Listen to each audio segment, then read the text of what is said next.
Journey to the West, an audio drama series. Chapter 5, Part 2. Soon after making his way home, the great sage saw the flags shining brilliant colors and weapons emitting blinding rays of light. It just happened that the 4 valiant generals and the monster kings of the 72 caves were holding military exercises. The great sage yelled at the top of his voice, "Young ones, I am back!" All the monsters threw away their weapons and knelt down, saying, "Aren't you a little too at ease, great sage? How could you abandon us here for so long without checking on us?" The great sage said, "It wasn't very long, not long at all." They talked as they walked deeper into the hidden paradise. The 4 valiant generals had the place swept clean so they could rest. And after the formalities, they all asked, "Great sage, it's been over 100 years. What title did you receive?" The great sage laughed and said, "From what I remember, only about half a year went by. Why did you say it over 100 years have passed?" The valiant generals reminded him, "A day in the world above is a year in the world below." The great sage then said, "The good news is that this time around the Jade Emperor appreciated me enough to indeed grant me the title of Heaven-equaling Great Sage.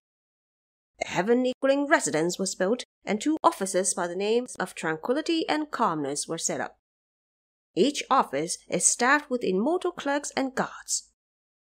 Later, when they saw that I have been idle, they assigned me to oversee the Divine Peach Garden.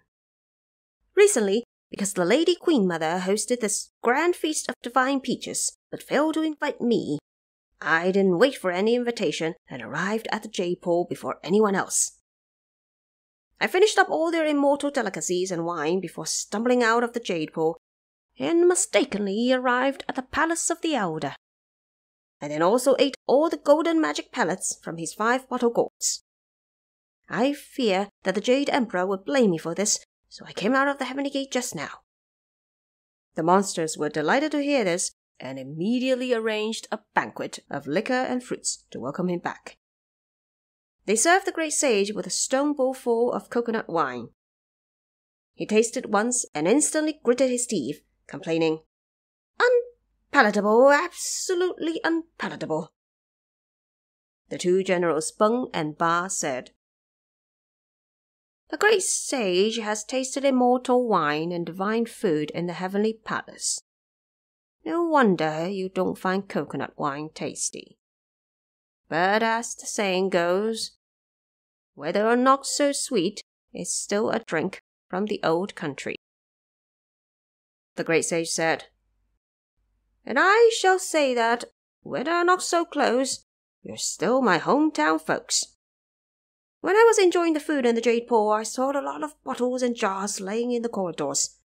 They're all filled with that precious liquid of jade, and you have no idea how they taste. Wait for me while I go steal several more bottles and bring them back. Each one of you could drink half a cup and live forever." The monkeys were beside themselves with joy. The great sage then left the cave and went up into a somersault. By turning invisible, he went straight back to the Feast of Divine Peaches and entered the palaces around the Jade Pool. The brewers and workers were still in deep sleep.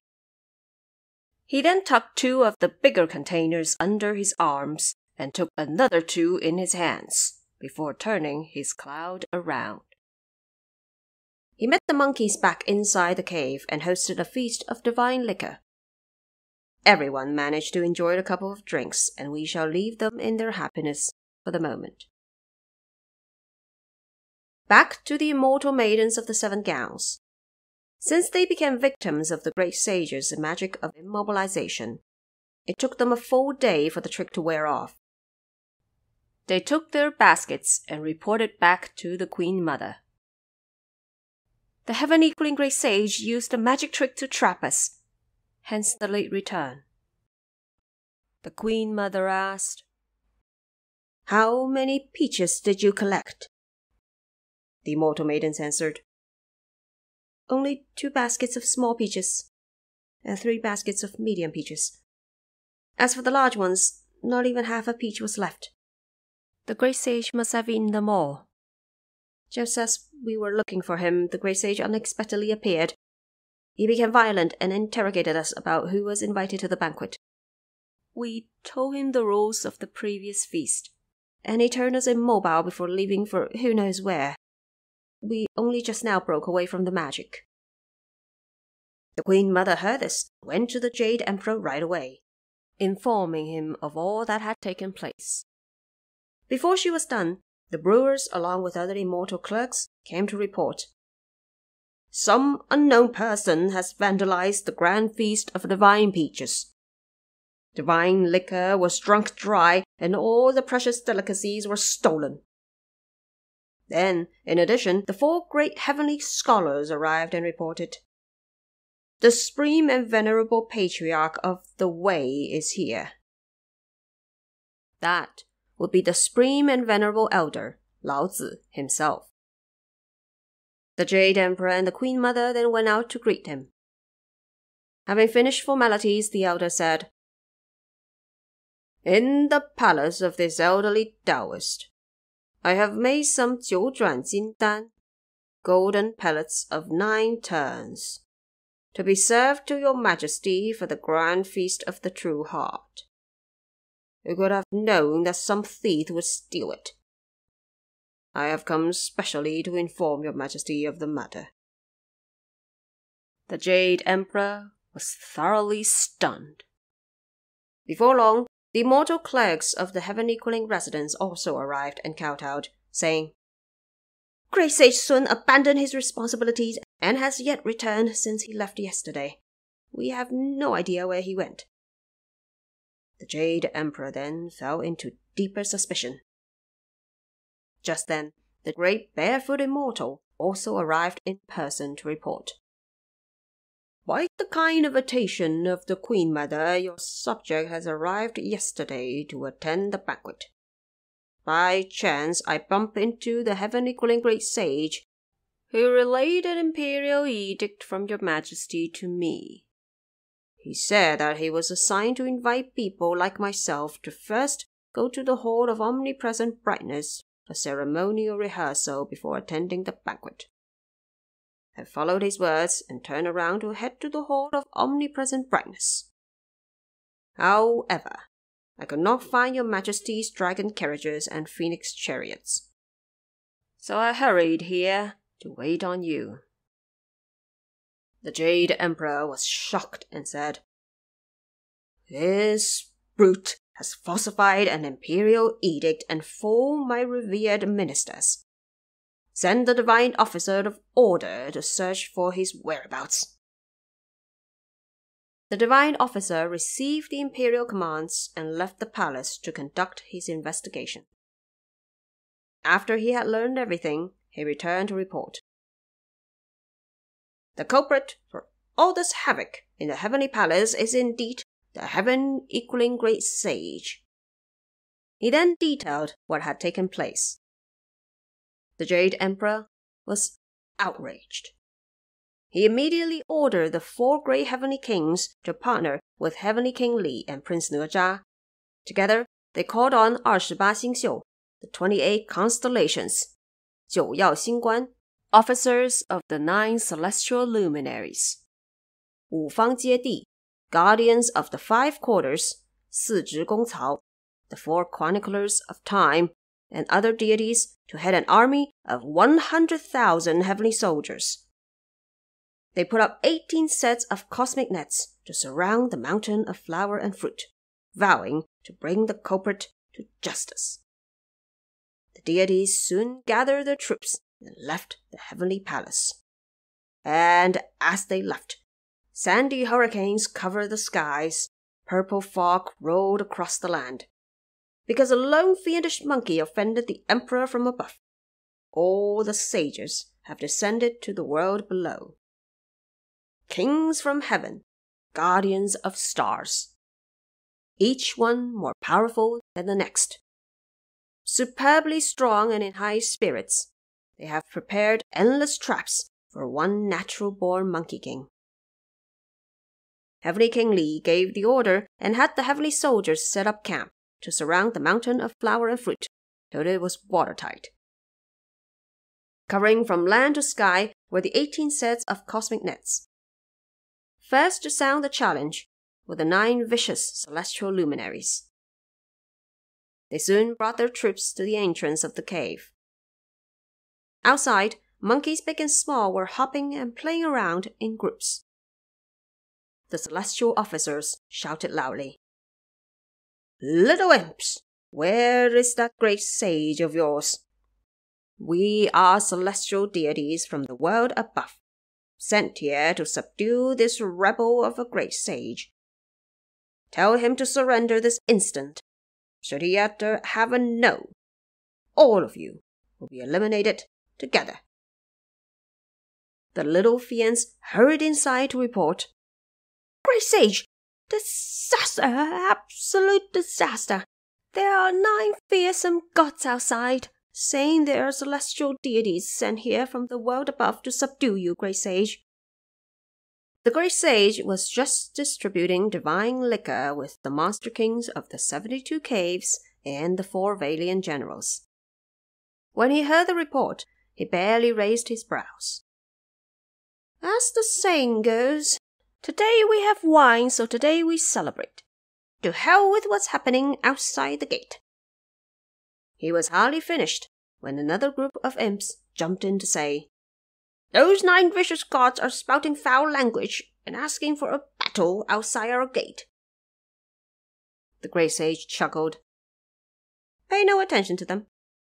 As the saying goes, with verse and wine we are happy today.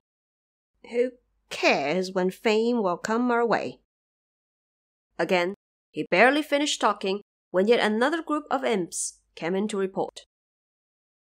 "Kindred Lord, those 9 vicious gods have already crashed our door and fought their way inside." The great sage was outraged, shouting, "How rude, these little deities! I had no intention to quarrel with them. How dare they bully me at the door?" He immediately gave his order to the single-horned monster kings. "You will be commanders and lead the monster kings of the 72 caves outside. Elder Sun shall follow you with the 4 valiant generals." The monster kings quickly summoned their imp soldiers to face the enemies outside, but they were ambushed by the 9 vicious celestial luminaries and pinned down at the sheet iron bridge, unable to escape. Just as they began fighting, the great sage arrived, yelling, "Get out of the way!" He pulled out his iron rod and with a bounce, it got over 1 zhang long and thick as a rice bowl. He threw out his moves and plunged into battle. The 9 celestial luminaries dared not oppose and soon retreated. Once they managed to hold their ground, they yelled, "You reckless Bima Wen! You have committed the most sinful of crimes. First you stole peaches, then you stole wine, and vandalized the grand feast of divine peaches. You also stole the elders' divine pellets. And on top of that, you took imperial wine here for your personal enjoyment. You have committed sin upon sin. How could you not know that?" The great sage laughed and said, "All the things you mentioned indeed took place. Indeed. But what are you going to do now?" The 9 luminaries said, "By the golden edict of the Jade Emperor, we have led the troops here to subdue you. Hand yourself over as soon as possible so the lives of these creatures can be spared. Otherwise, we will trample this mountain flat and turn your cave upside down." The great sage roared, "What sort of power can you little deities even have that you dare boast like this? Don't you run! Have a taste of my rod, please." The 9 luminaries charged forward together. The handsome Monkey King showed no fear as he raised his golden hoop rod. he blocked from both left and right, and the 9 luminaries were soon worn out by the fight.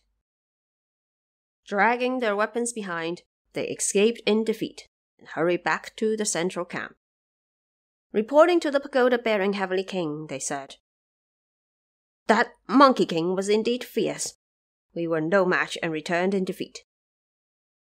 Heavenly King Li then deployed the 4 great Heavenly Kings and the 28 constellations, and had them charge forward together.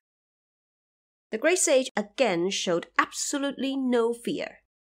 He deployed the single-horned Monster Kings, the Monster Kings of the 72 Caves, and the 4 valiant generals to lay out their troops in battle formation outside the cave. Look at this chaotic battle. How very terrifying. Cold wind blew, sinister fog gloomed. Here, flags waved with colors. There, blades glowed brightly. Like rocks, like icebergs, armored troops crushed the earth. Like lightning, like trees, shiny weapons displayed themselves in arrays. The great sage had 1 compliant rod. Tumbling and turning, he fought against heavenly gods.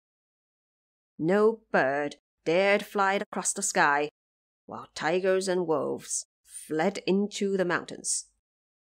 The world was darkened by sand and stones in the air. The cosmos was dimmed by soil and dust filling up the space. A battle so chaotic it shook both heaven and earth. A fight so ferocious it awed beings, both dead and divine. Battle formation began at the Shichen of Chen, the 5th Shichen of the day, equivalent to the hours between 7 to 9 in the morning. Yet, the chaotic fights lasted until the sun was setting in the west. The single-horned Monster Kings and the Monster Kings of the 72 Caves were all captured by the gods. Only the 4 valiant generals and their group of monkeys managed to escape and hid themselves deep in the water-curtain cave. With a single rod, the great sage kept the 4 great heavenly kings, pagoda-bearer Li, and Prince Ne in midair. After much back and forth, the great sage noticed that it was getting dark. So he plucked a handful of hair and threw it into his mouth. After chewing them into smaller pieces, he spat them out, yelling, "Change!"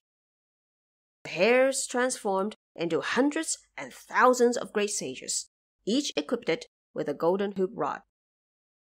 They not only fought off Prince Ne, but also all 5 heavenly kings. The great sage claimed victory and retrieved all the hairs before hurriedly turning back to his cave. Soon, he saw the 4 valiant generals prostrating themselves in wait with others at the sheet iron bridge. The crowd sobbed and cried 3 times, then chuckled and laughed 3 times. The great sage asked, "What's with the crying and laughing when you saw me?" The valiant generals explained, "This morning we led our troops to fight with the heavenly kings. The Monster Kings of the 72 Caves, as well as the single-horned Monster Kings, were all captured by the gods. Only we managed to escape, hence the crying. But just now we saw that the great sage has returned in victory and unscathed, hence the laughing."